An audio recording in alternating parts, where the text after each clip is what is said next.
He seems to have stayed here for a long time. Why here? Is there anything special about this place? I'm not sure. But on closer examination, I sense that the aura may have lingered here at several different points in time. Show yourself! It's no use hiding anymore.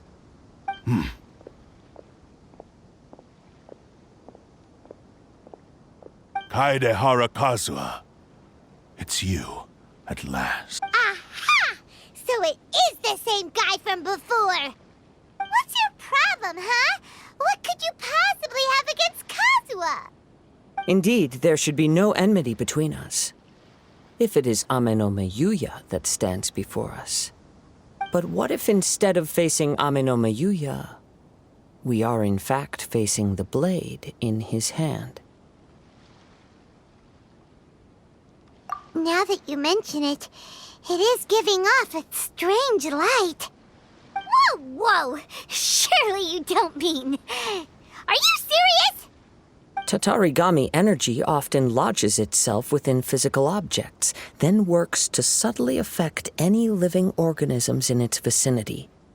The blade has resided in Mr. Nagato's warehouse for many years, affecting his state of mind, and more recently using the sale as a means to affect, or rather as a means to occupy, Amenome Yuya's body. You're sharper than I thought. You've already deduced the truth of the matter. Many, many years ago, I was forged by a famed bladesmith of the Ishin tradition. I was his pride and joy. In me, he placed all his hopes and dreams. As a descendant of the Kaedehara clan, you should be able to guess our greatest regret. I presume it has something to do with the Raiden Gokaden. Indeed. At that point in time, he failed to live up to the Raiden Shogun's expectations. In the end, all he could do was to flee the nation by sea on a ship bound for Snezhnaya. He was a bladesmith of great renown, a master of his craft. There was nothing that he could not accomplish. All he needed was more time and a little faith. And sure enough, in the end, he achieved what he had set out to do. All of his life's work, his wisdom, his skill, it culminated in his creation of me. He not only bestowed upon me the greatest of strength, but also endowed me with a consciousness of my own. In her conceit, the Raiden Shogun lost not only the single most perfect blade in the entire world, but also an irreplaceable achievement in the art of blade forging. So... swords can become conscious and control people? The people of the time in which I was born never believed I had that kind of power. They saw me as a mere blade, a sharp and well-crafted one, but in all other respects an ordinary weapon. But that gave me the opportunity to take action. After the death of my creator, I decided to leave Snezhnaya and began my long quest to return to the distant land of Inazuma. Moving from one person to the next, I controlled the minds of countless hosts along the way, each bringing me one step closer to my ancestral home.